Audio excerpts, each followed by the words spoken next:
mbokki Sénégal asalaamaaleykum man seen xarit seen mbokk seen wëllëre di Ousmane Sonko président parti bi ñuy wax Pastef les Patriotes bokk ci coalition bi ñu tuddee Jotna di député à l'Assemblée nationale maa fas yéene ñëwaat ak yéen si diir bu gàtt rek waxtaan ak yéen tuuti ci xew-xewu jamono rawatina nag su dee xew-xew boobu daf ñoo laal ñu ciy waxtaan ci lu gàtt di nuyu waa Sénégal yépp di nuyu kilifa diine yi ak kilifa aada yi di am satisfaction trop ci màggal gi ñu génn nga xam ne yàlla may nañu ñu teew ko dem ci am ci it tertu ak dalal boo xam ne kawe na suñu jot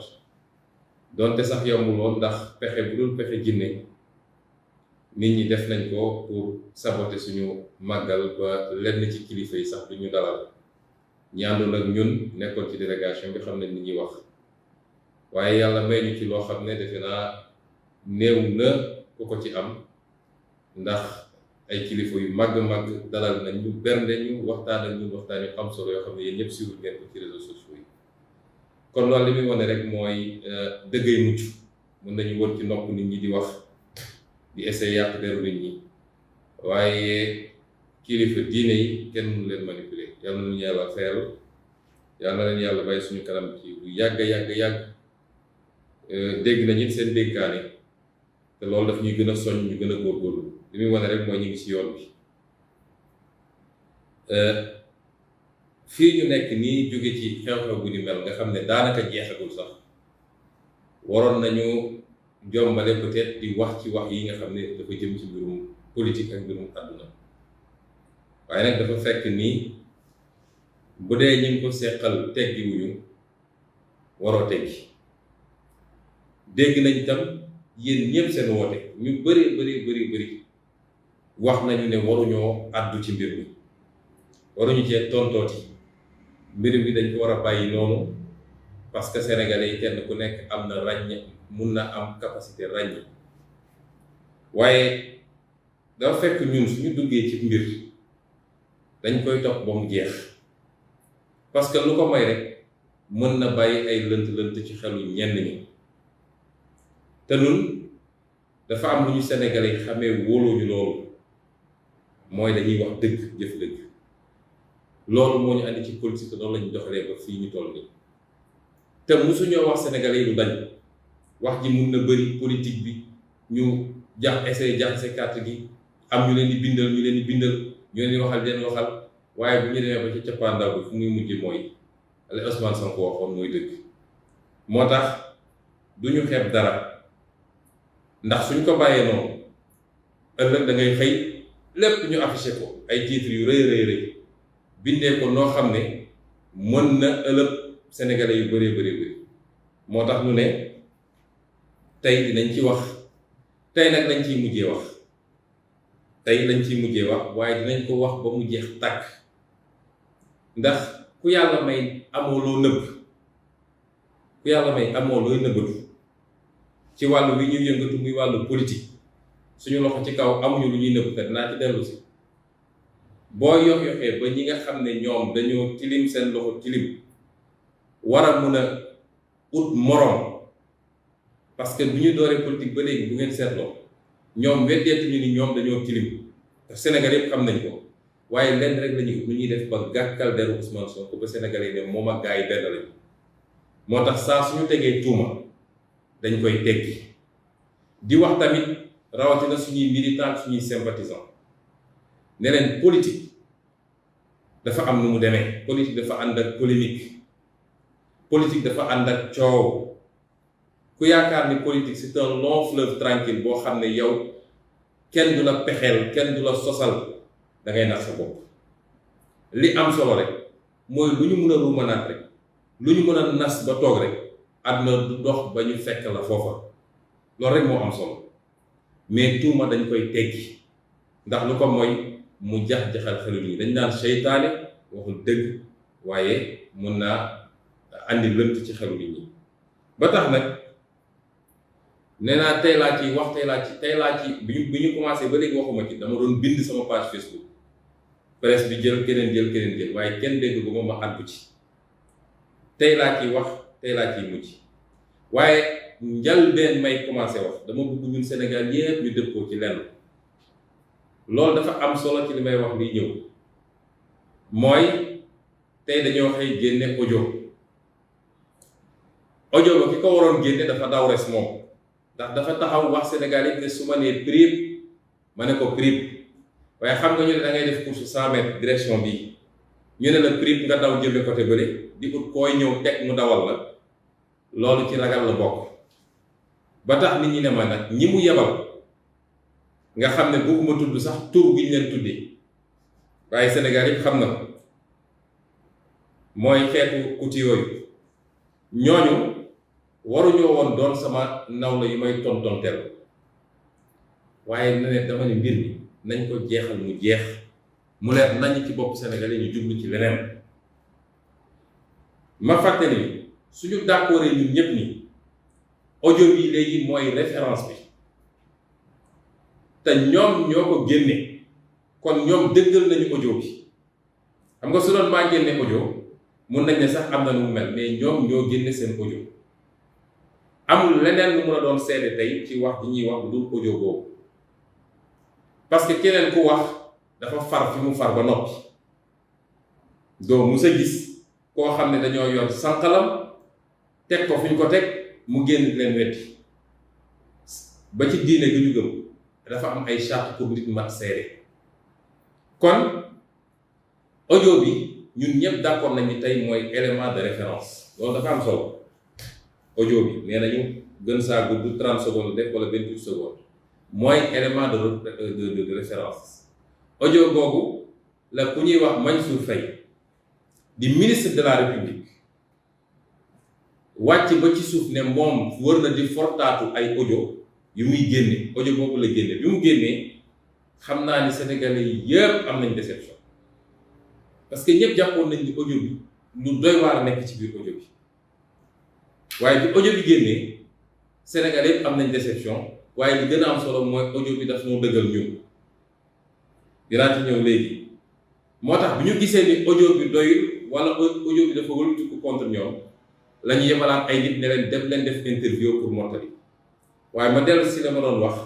audio la ñu yéeg la ñu annoncé woon Sénégal yi ne leen am nañu audio boo xam ne bu ñu ko génnee àdduna tukki génne nañu audio bi Sénégal yi dégg nañu muy benn ma fàttali lan mooy wax ji mooy moom Mansour Faye dafa génn ci émission ne moom buñ ko woowee fi mu war a layoog sénégalais yi ci koppar giñ ko dénk du fa dem ba mu ko defee ma dem sama tournée Saint-Louis journaliste yi tàll ma micro ne ma lii Mansour Faye la wax lan nga ci xalaat ma ne leen bu soobee yàlla xaw ma tey la xaw ma subal xaw ma gannaaw su waaye Mansour Faye dina layoog sénégalais te nekk goro président de la république terewul nit mu layoo parce que dañu laa dénk suñu koppar te du benn milliard du ñaari milliard waaye ay téeméeri milliards la Mansour Faye yoroon ci loxoom am nu mu ko yore te dinaa ci ñëw léegi loolu mooy wax ji te loolu rek moo intéressé Sénégal yi parce que Ousmane Sonko Mansour Faye gisee nag moom wala gisoo la moom kañ la gisee loolu yokkul dara ci Sénégal wàññiwul dara ci Sénégal waaye li gën a am solo ñu bañ koo réere mbir mooy téeméeri milliards yooyu mu yoroon war koo layoog Sénégalais te nee na lànk na du ko layoog Sénégalais te loolu naa ci waxaat bi si kanam ba ma ko tontoo bi ma waxee loolu mu dem ci ëllëg sa émission mooy li ngeen doon déglu léegi ko jóg ne moom ñëw na sama bureau sukk saraxuma ñaan ma audience loolu dafa am solo ñëw na sama bureau sukk saraxu ñaan ma audience wax jooju lañu tontu ñun ma tontu leen ne bi Sénégal di Sénégal ba léegi musumaa gis ku mun a nal ba mel ni Mansour Faye bi Sénégal di Sénégal ba léegi dundaguma ba gis ku mun a nal ba mel ni Mansour Faye parce que li mu wax amut. mu dellu si waat def ay génnam ne am naa sax lu may génne def déclaration 5 minutes bu koy firndeel. lii mooy les faits. audio boobu nag moo génn tey audio boobu daf ñëw dëggal parce que ñoom fi ñu bëgg a def placer débat bi mooy dafa ne woon musul gisanteeg Mansour Faye wala li déedéet dama ne Mansour Faye dafa wax lu dul dëgg te audio bi andi na ko ñaari yoon bi ci njëkk mooy bi muy wax loolu moom lim ci jubloon mooy fexe ba dugal lënt ci boppu Sénégalais yi ba ñu ne Ousmane Sonko mii di jaay opposant radical dafay opposé wu le matin lu ne mu yàq ko gars yi ngoon mu dem di yelwaan pour Macky Sall recevoir loolu mooy premier bi mu bëggoon dugal ci boppu Sénégalais yi parce que Sénégal dañoo dem ba gëmatuñu kenn ci wàllu politique jàpp nañ ni politiciens yëpp ñoo yem dañuy wax ci kaw waaye ñu ngi négocier ci suuf loolu mooy premier nal bi mu bëggoon nal fexe ba dugal loolu ci boppu Sénégalais yi ñaareel bi mooy li mu ne man maa dem sàkku ci moom pour mu dalal ma pour ma ñëw ñaan ko service audio bi man maa ko def mi ngi fii sama téléphone maa ngi ko def le 29 septembre le 28 septembre le Mansour Faye génn wax li mu wax ne man damaa def loolu ñëw saraxu ko ñaan ko audience le 29 septembre ma jël audio bi enregistré ko bu may jógee Ndar envoyé ko Cheikh Issa Sall loolu nag ci suñuy pexe la woon te lañ ci bëggoon am nañ ko ndax bi mu defee déclaration rek laa xam ni dañoo nal seen plan boo xam ne moom day ñëw wax li mu wax après ñu dem génne seen seede mu ñëw wax li muy wax te ñoom ñëpp ñoo bokk seen parti APR ma ne war naa fexe ba mu am benn élément boo xam ne mooy dox suñu diggante suñu muusoon tuuti dinañ xam ni man mii Ousmane Sonko Mansour Faye mënul wax li muy wax le 28 man ma am légèreté sàggan ba di jëf benn audio envoyé ko Cheikh Issa Sall suñu muusoon tuuti rek dinañ xam ne am na lu laxasu si biir boobu jamono am na lu mu ci doon parce que xamoon naa ni boo ko defee Cheikh Issa Sall jël ko yóbbu ko jox ko loolu nag ñu ngi ciy sant yàlla parce que booy jëflanteeg ñoo xam ne gannaaw lu ñu waxkatu dëgg waaye topp nañu alalu réew mi di góox ba seen xel yi màccatul xalaatatuñu li ñu war a xalaatee suñu defee seen pexe da ngay teg sa pexe ñu mu dem annoncé audio ba ñaar laa ci bëggoon leeral ci Sénégal yi bu ci njëkk damaa fixé date bi 2013 man nekkaguma woon ci politique Pastef ñu ngi ko créé en 2014 at ca gannaaw la ñu créé Pastef 2013 j'étais secrétaire général honoraire du syndicat des impôts et domaines kon su buggee gëmloo ni Ousmane Sonko opposant moo dem naan damaa bëgg audience wala damaa bëgg lii wax na lu dul dëgg boobu j'étais secrétaire général honoraire du syndicat des impôts te loolu dafa am solo ci chronologie bi ñaareel bi am solo mooy te wax naa ko ci audio bi mooy moom Mansour Faye moo ñëw sukk sama kanam ñaan ma audience ndax Cheikh Issa Sall moo nekkoon secrétaire général moo ma woo man ne ma Serigne Ousmane dama la ñaan lenn sama patron daf laa soxla nee na il faut ngeen toog bi ma ko nee nag ñoo bokk promotion la ma ne ñaanal ma sàkkul ma pour que ma gisee moom ñu toog waxtaan te loolu wax naa ko ci audio bi kon audio bi nga xam ne mooy suñu référence ñun ñëpp wane na ni ñaari bugguma utiliser baat boo xam ne parce que ay kilifa lañ ñuy déglu waaye ñaari wax yu méngoowul ak dëgg ci li Mansour Faye wax na ko ci te bi mu koy wax journaliste bi sax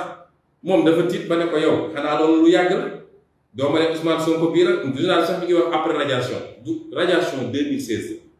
ñun 2014 dañu créé parti ay nit ñëw gis ma ne ma dañuy créé suñu parti te yow rek dañu doylu pour nga ñëw jiite ko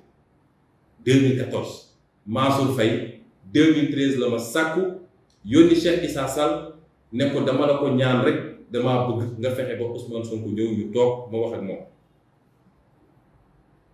te bi ñu ñëwee toog loolu mooy ñetteel boo xam ne parce que ñoom dañoo teg seen plan ne dañ koy génne par pàcc man nag lépp laay jeexal tey parce que fi mu ne nii li ñu yoroon yëpp génne nañ ko te maa ko tey parce que su ma teeloon wax ñu toppaat ci wax ji di wax fi mu ne nii audio la ñu waxoon génne nañu audio bi. ñetteel bi nga xam ne moom la ñu waajaloon nag pour après ñëw ci mooy lan moo ne woon ci slide audience boobu gannaaw bi ma Cheikh Issa toppee ñaari fan wooma ma ne ko ci li ñu seq maak yow parce que moom dafa am fu ñu jaar waaye du ma nekk fi def déballage parce que bu boobaa damay wàcc seen terrain ñoom même réaction bi mu am bi ma ko envoyé audio bi mi ngi fii munoon def naa ko capture d'écran munoon nañ ko génne waaye bu ko mel ni ñoom nit da ngay am loo ko ëppale waaye bi ma toppee ñaari fan ba ma nangu ñu gisee bi ñu toogee ma ñëw ñu toog mu commencé waa sëñ Sonko yow daal yow nag tàng nga yow daal yaa ngi ñu sànni xeer rek li mu doon nangam ñu ngi doog a toog régime bi doog a toog nga ñuy sànni xeer man daal li ma bëgg mooy nga wàññi xeer yi ñu xool lu ñuy def man sax yow tu es jeune le président dafa soxla ñu mel ni yow mun naa jàpp sa loxo yóbbu la ci président nga am audience ma ne ko monsieur Mansour Faye man soxla mu audience avec Macky Sall la may def it dama koo def ci cadre mandat boo xam ne syndicat bi ma bokk moo ma ko jox wax la ma wax te fileeg maa ngi gëm ni dëgg laay défendre du ma wàcc ci loolu kon du ma ñëw fii nga naan ma ay ma yóbbu la ci Macky Sall ngeen wax bi wala ngeen wax laa nangam noonu la audience bi jeexee ma génn bi ñu génnee laa ne Cheikh Issa su dee ñii ñoo war a jiite réew mi gisuma ëllëgu Sénégal te li may wax nii bu dee am na lenn lu ciy dëgg lu dul dëgg billaahi wallaahi wa tallaahi yàlla ma yàlla àllal te Sénégalais yi xam ngeen ni musuma leen wax dul dëgg dama ko waat nag su dee ñoom génn nañ taxaw waat dootuma àddu ci affaire bi yàlla moo ñuy àtte bi sa yawmal qiyaama bu dee li ma wax am na lu toll ni tarfa tey lu dul dëgg billaahi wallaahi yàlla ma yàlla la nii la mbir mi demee ñu génn foofu ma xam nag nee naa leen état bi ñëw mooy ñëw ne lii lañ doon wax xam ngeen jamono jooju nu mu tombé dafa tombé ñu lancé CREI bi daal di jël liste 25 personnes ne ñii ñoo lekk alalu réew mi daal di def bruit bu dul jeex fii man ma jëloon ci ay position yoo xam ne dama koy assumer ne CREI bi ab tappale la justice taxu leen a jóg politique moo leen tax a jóg te ñun du ñu nangu ñu jël ñeenti sénégalais sacrifier leen ba pare ñoom ñu toogaat parce que suñu doon def CREI dëgg Macky Sall du ci mucc ma def ci ay articles yi ma bind en tant que secrétaire général honoraire du syndicat loolu dafa am solo de duggaguñu woon politique ñu dellu si ma def ci ay émission bi ci gën a siiw mooy émission bi ma def ak Pape Alé Niang 2STV daal di démonter li ñu doon wax yépp pièce par pièce ñu toog ñu convoqué ma CREI boobu man maa ne woon chef de la brigade immobilière aux impôts et domaines ma ñëw enquêteurs yi jox ma benn fichier bu gudd a gudd ne ma li yëpp ay société civile immobilière la dañu bëgg nga wax ñu yan ñoo ci ay société civile immobilière yoo xam ne waa ancien régime bi ñoo ko moom bañ ma ko joxee ma toog xool ne leen bii de société Bill Bassi la tudd Macky Sall moo ko moom te musul fay lépp d'ailleurs envoyé naa ko avis de vérification bii de tel ministre moo ko moom xam naa ko ñu ne ma déet Sonko ñun laaj ñu ñëw dañ leen ne waa ancien régime bi wax ñu lan ngeen ci xam ci li ñu moom man leen déet da ngeen ma jox liste dama leen di wax li ma xam ñu ne ma entretien bi jeex na may leen ana PV ñu ne ma non doo signé PV dañ la woowoon rek comme ku war a am xam-xam ci mbiri comme yaay gérer brigade immobilière mais jaratu ko ci cadre boobu yéen a ngi fàttaliku boobu la envoyé avis de vérification Macky Sall président de la République mu andi coow lu bëri impôt ci société civile am ma envoyé ko Mermoz gi mu dëkk ñu ne nekkatu fa mi ngi pale ma ne agent bi yóbbu ko pale mu andi woon coow bu dul jeex ñu convoqué ma ministère ne ma mënatoo nekk chef de la brigade immobilière parce que ce que tu as fait c'est une faute lourde ma ne leen Macky Sall citoyen sénégalais la bu amee société dañ ko war a vérifier ni ñuy vérifier beneen société bu dul moom kon du ma fi jóge ci brigade immobilière ci cadre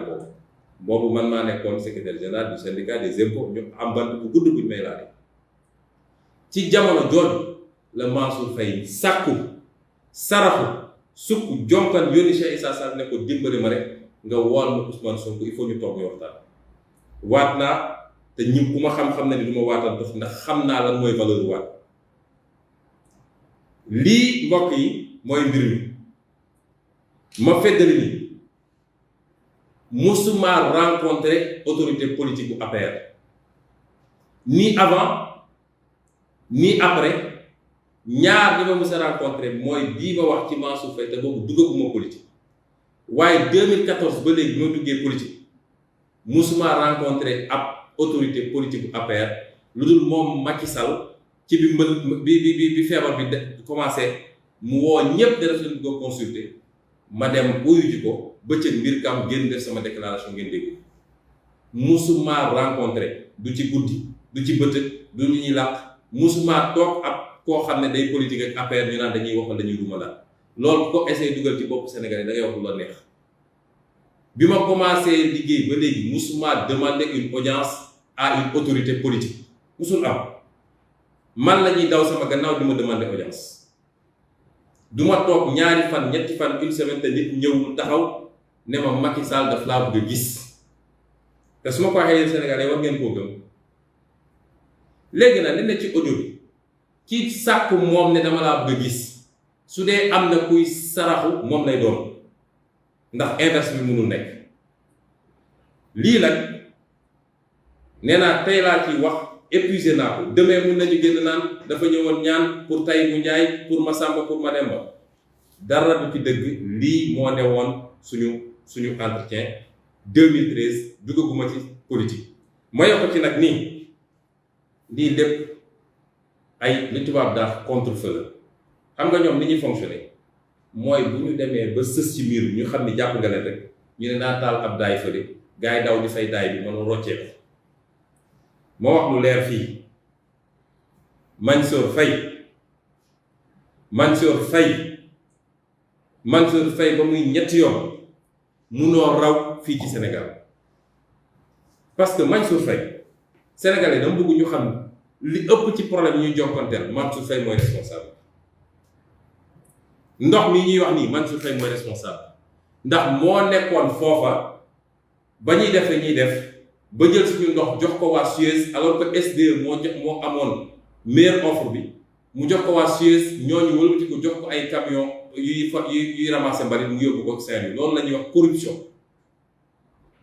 tey Suez mënul gérer suñu ndox bi chaque jour xuy xamal loolu responsabilité Mansour Faye ñaareel bi problème assainissement bii ñuy wax nii 750 milliards yi moom moo ko doon gérer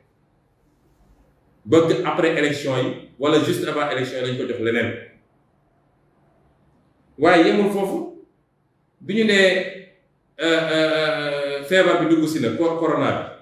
bi ñu ne budget 1000 milliards ceeb beeg diwlin beeg ñoom seen ci loxoom lañ ko teg kon boo xam ne nu mu tuuti yor nga suñu 1500 milliards yoo xam ne sa loxo la tegu lu bokkul ak yeneen ba pare nga ñemee manqué respect sénégalais ba mun a taxaw seen kanam ne leen su ma off nag wooye du ma fa dem ma ne Mansour Faye ci nii wala ci nële day gàtt wala day gudd yow ak ñi mel ni yow munu leen rëcc di ngeen rendre compte dans ce pays là loolu rek mooy le débat boo xam ne moo war a intéresser sénégalais yi te nag benn responsable mooy responsable bi mooy Macky Sall ndax Mansour Faye nga xam ne munoo ne lii la jàng munoo ne lii la xam lu mu dugg mu lënt nga jël ministère bi gën a rëy ci suñu ministère yi jox ko lu diis ci Sénégal nga jox ko lépp nag pour waajal Dauphinat mooy lu ñuy fexee ba moom mu wutu fi ndax Macky Sall ragal na ragal boo xam ne ci li mu def ci réew mi jàpp na ni su fi jógee kenn rek moo mën a toog mu mucc mooy Mansour Faye wóoluwu ci Amadou Ba wóoluwu ci Matar Cissé wóoluwu ci Mimi Touré wóoluwu ci ñoo ñëpp il faut mu écarter la moo tax tey ñu koy xàllal pour mu mun a am ay milliards yu mu demee nit ñi ñag seen xel lañu yor mënu leen fexe ba nax leen la ca des nag mooy ma koy wax ak sénégalais yi di ko wax ak suñu waa parti politique c'est pas un long fleuve tranquille politique ak coow bu sew ñooy ànd même li ñuy wax les plus grandes démocraties da ngay toog ñu fexe ba génneel nit ay dossier wala yu demee noonu kii doomam dafa doon def affaire ak Russie kii jabaram dañ ko employé ci mairie Paris kii lii loolu ak politique ñoo ànd bu leen yaakaar ni ñun li ñu bëgg a politiquer dañuy toog rek te gars yi duñ ñu pexeel duñ ñu sosal duñ ñu lii dañ cee war a préparer Pastef dafa judd ci loolu moo limal leen yu gàtt rek fàtteku leen dañoo commencé rek ñu commencé génne nañ fi bi ñu génnee ko impôt député yi coow bu ne am na fi fu mu mujjee ñun ñoo am dëgg ba nit ñi ni may publier sama bulletin de salaire gis ngeen fu mu mujjee ñu teg ci tuuti ñu ne société nationale yi nga xam ne ñoom it duñu pay lépp loolu bokk na ci li andi sama radiation ñu tegaat ci tuuti ñu créé fi benn dossier Almadies 2 yéen a koy fàttaliku daal koy réel def ay plateau télé ne waa ji dafa dagg ay suuf fële Almadies 2 def ko lii nangam jóob si fekk dara amu ci tey gis nañu résultat bi ñu dawaat tuuti ñu génne fi ab dossier ne moom moo ne nañu daal dagg li leen neex ci ab dossier ne ñoom moom moo ne nañu dajale ñi fi musa nekk yëpp président nañ leen dóor ay bal ñu de créé fi coow boo xam ne bu dul jeex ba intervention président Abdoulaye Wade ñu doxaat tuuti ñu ne moom de société bi ñuy wax Tullow Oil moo koy financé moo koy jox xaalis benn journal boo xam ne nee nañ ci journal yi ñu gën a lire fii la ci groupe de presse bu ñu gën a suivre daan koy def titre bu rëy ne 190 millions xam la ko société boobu jox ba société boobu bind démentir ne ku ko waxati ma porter plainte ñu dem bay dugg campagne xaw ma sori Kama la tudd xaw ma daal di génne ne Russes yi ñoo koy jox xaalis su xamoon Russe ñan ñooy Russes yi dina xool bu baax balaa muy génne lool ci gémmiñam fi mu mujjee xam nañ ko ñu toogaat ne dañ leen sosal ba ne léegi dañuy déposer ay plainte ci pétrole beeg nangam def fi show bu dul jeex man de ba léegi maa ngi xaar ñu andil ma convocation wala assignation sax ne ma plainte nañ la dara ñu toogaat tuuti ñu génne fi dossier 94 milliards bi yéen a koy fàttaliku ñépp ne Sonko day dem kaso jàppal bàyyi dem ne def nañ seen plainte léegi of nag bi mu génnee rapport am fi mu mujjee mooy ñi ma tuddoon ñëpp of nag def nañ leen yóbbu ci kanamu yoon parce que dañoo sàcc xaalis réew temps yi gis ngeen leen ñu jël vidéo dagg ko jël ci parti ci li ma wax man pour gëmloo nit ñi ni Sonko nee na bu bis bu nekkee président xew-xew diine yi am Sénégal yëpp da ko fii dindi kon sos ki yàgg na te jeexagul nag nañ ko dugal suñu bopp yi te waajal ko te man mënuñu ma ne bul ci àddu bul ci wax parce que dafa am mbir fu muy toll yow mi mu concerné yaa ko mën a leeral tey ñu bëri dañ ma naan yow sa interlocuteur président de la république bul wax ak nii waaw sama interlocuteur président de la république la waaye mënu ma nekk député ci askan wi jiite parti boo xam ne day xeex nger di xeex pour bonne gouvernance pour ñu yor réew mi ni ñu ko war a yoree ni mu rafetee ñu bàyyi détournement yi ma dem ñu ne ma ab ministre nee na suñ ko woowee ci li mu doon yor war koo sellal of nag du fa dem ma ne du ma ci tontu parce que man Macky Sall rek laay waxal loolu na ko nit ñi comprendre bu dee nag ministre boobu da ngaa tontu wax ci moom wëlbatiku di ut diversion dem ci tere wax lu dul noonu moom moo ubbi polémique bi waaye ñoom ku ñu woo ci combat dañuy dem ba mu jeex parce que amuñu lu ñuy nëbb amuñu lu ñuy ragal loolu moo ñu may fi ñu toll ni ñu mën a nekk à l'aise te politique nga ñaar moo mën a am soit nga ne muut dem tool yi ne yoon sama yoon newul ci li xew ci réew mi soit nga ne déet damay opposé wu taxaw frontalement opposé wu mais opposition boo koy def ñi ngay dóor ay coup ñoom dañuy essayer fay tey bu ñu amoon lu toll ni tarfa taxaw ci man maa nga kaso ndax yàgg naa leen lancer défi def naa fukki at ak juróom administration fiscale l'impôt nga xam ne mooy li gën a sensible ci xaalis ak ci suuf keroog bi ñu ma dàqee l'impôt dama def sama déclaration patrimoine ne leen lii ak lii laa am benn kër laa am benn oto laa am léegi ku mun a génne am ngeen renseignements généraux am ngeen administration am ngeen ñu leen di waxal ak ñu leen di bindal bu ngeen mënee génne 1 centimètre carré boo xam ne maa ko moom wala ngeen mën a génne compte bancaire bu weesoo li ma wax ni moom laa am te matuloon 500 000 bu ngeen ñëwee autorisé naa leen ngeen yóbbu ma kaso boobu ba léegi mënu leen génneel dara ne Ousmane Sonko def na fii kon li am solo du liñ lay sosal li am solo mooy loolu bu mu mës a ne sos yi dina ñëwaat waaye il faudra à chaque fois ñu setal ko bu mu set wicc bañ a bàyyi dara lu lënt ci boppu Sénégalais yi may fàttali pour daaneel bi lii waru woon sax jël choix bu bëri si ñun waaye fàttaliku leen ni jamono juñ ci tolloo coow li bëri woon na trop ba il a fallu ñu topp ko ba mu jeex ñu doog a jublu ci leneen lii mënuñoo divertir ci l'essentiel mais il fallait ñu def ko ndax suñ ko bàyyoon nii lenn ci suñuy militants nañu am lënt seen bopp lenn ci suñuy sympathisants nañ ko am lenn ci sénégalais yi nañ ko am mais l'essentiel mooy la mooy moom Macky Sall dafa tëkk woon ñépp ne oo fañ ku tëgg naa samp naa sama dënd pour débattre ak sénégalais yi ci yoonu réew mi rawatina li ñuy woowee assainissement balaa muy daaneel ma ñëw balaa muy pare li muy wax ma ñëw daaneel ndënd bi loolu nag su dee dañoo nekk ci làmb lan moo ci des dañoo war a sëgg bëri débat laay woo Macky Sall ni mu ko waxee woon moom débat public télévisé télé yépp taxaw ñu wane ni mu yoree réew mi moo gën a ñaaw moo gën a salte ci ni ñu musa yore réew mi bi indépendance am ba léegi bu dee moom li muy woote dëgg la ci moom ndax dafa ne dafa bokk ci deret bu noble boo xam ne ay guerrier lañu woon ñoo doon xeexal nit ñi ba tax mu tëkku nit ñi ñu woo ko ci xeex boobu du xeexu bant du xeexu jaasi xeexu xalaat la xam-xam ñu ne ko su dee wóolu nga sa bopp ñëwal ñu def débat boobu loolu mooy l'essentiel tey Macky Sall la ñëw sëgg ñu def débat bi ñaareel bi mooy nee na lancé na son plan de relance économique ma leen wax ni loolu du plan de relance économique plan d'ajustement structurel la sénégalais yi nee naa leen confiance dox na suñu diggante li ko andi mooy musuñoo wax lu dañ te juróom-benni at rek la ñu def ci politique tey cofeel am na suñu diggante parce que xam ni ñun ñoo leen toogal fii di leen xeexal te xam ngeen lu ñu leen mës a wax rek dëgg la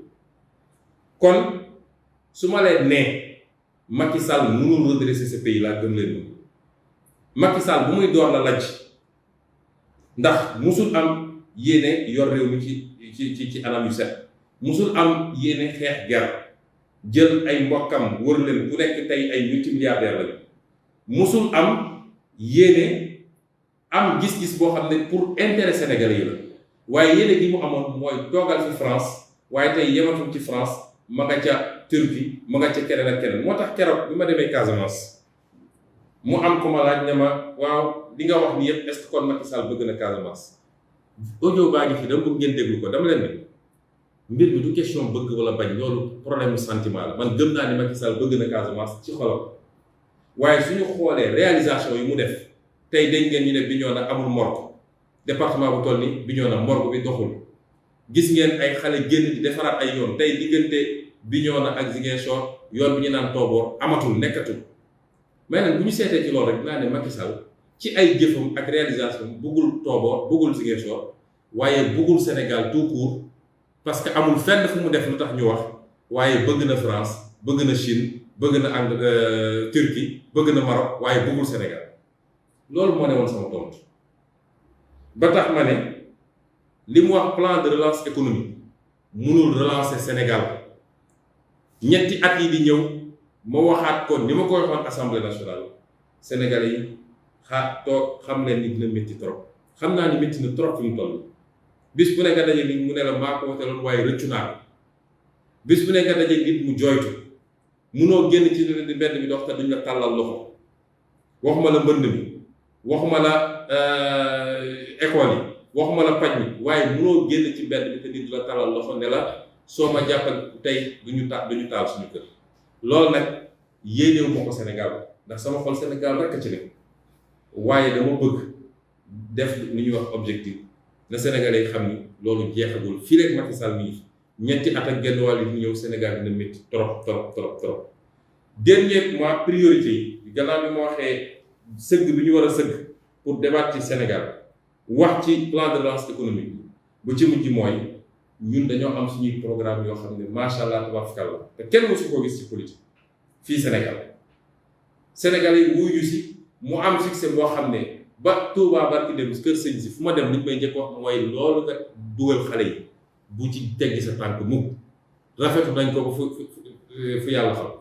muy vacances agricoles patriotiques mu am succès bu macha allah créer jalousie yu bëri coono yu bëri loolu suñu priorité la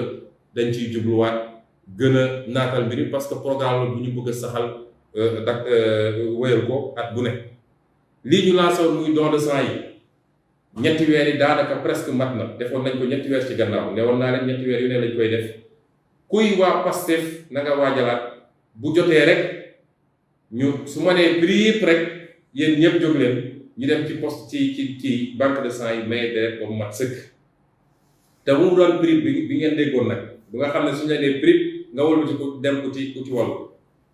beneen bi mooy week-end patriotique yi dem di reboiser gis nañ yéen a koy def ci école yi yéen a koy def ci place publique yi nañu continuer wéyal loolu ak di def sport beeg yu demee noonu parce que baax na ci bu ci mujj yi mooy cours de vacances gratuites yi nga xam ne ñu ngi koy waaj a lancé ci 45 départements Sénégal yi enseignants patriotes yi ne ñoom dinañu ñëw xale yi ñu defal leen ay cours de vacances doo ci fay fukki dërëm loolu mooy suñuy priorité nañu concentré waat ci yooyu ñu ngi leen di gërëm di leen sant ci seen déglu asalaamaaleykum wa rahmatullahi wa barakaatu.